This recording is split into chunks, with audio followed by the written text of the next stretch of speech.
السلام علیکم دوستو، آج کی کہانی کا نام ہے لالچ بری بلا ہے۔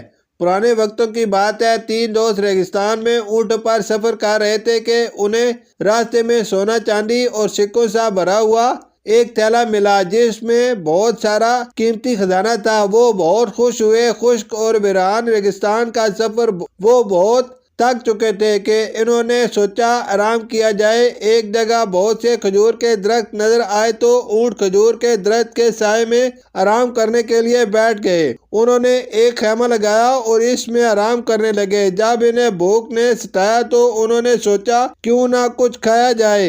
ان میں ایک دوست درخت پر چڑھ سکتا ہے۔ وہ درخت پر چڑھا اور بہت سی کھجوریں توڑی۔ اس کے دل میں لالچ آ گیا تو اس نے سوچا کیوں نہ ان کھجوروں پر زہر لگا دوں۔ جب یہ دونوں کھائیں گے تو ان کا کام تمام ہو جائے گا اور سارا خزانہ میرا ہو جائے گا۔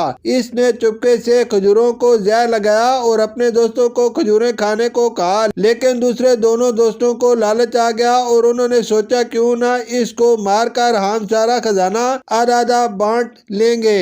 اتنی دیر میں جو کھجوریں لے کر آیا تھا اس نے کہا میں تھک چکا ہوں، میں پہلے آرام کروں گا پھر کھجوریں کھاؤں گا۔ وہ آرام کرنے کے لیے لیٹ گیا اور اسے نیند آ گئی۔ باقی دونوں دوستوں نے دیکھا کہ یہ سو گیا ہے تو انہوں نے ایک پتھر اٹھایا اور اس کے سر پر مارا اور اسے مار دیا، اور دونوں بہت خوش ہوئے اور ایک دوسرے سے کہنے لگے پہلے کھجوریں کھا لیں، بھوک بہت لگی ہے، بعد میں ہم دونوں خزانہ بانٹ لیں گے۔ جب انہوں نے کھجوریں کھائیں تو زہر آلودہ کھجوریں کھانے کی وجہ سے وہ دونوں بھی ہلاک ہو گئے۔ اس طرح ان سب کو لالچ کی سزا مل گئی۔ لالچ کی وجہ سے خزانہ کسی کو نہ ملا۔ پیارے بچوں، اس کہانی سے ہم نے سیکھا کہ ہمیں کبھی بھی لالچ نہیں کرنی چاہیے کیونکہ لالچ بری بلا ہوتی ہے۔ شکریہ۔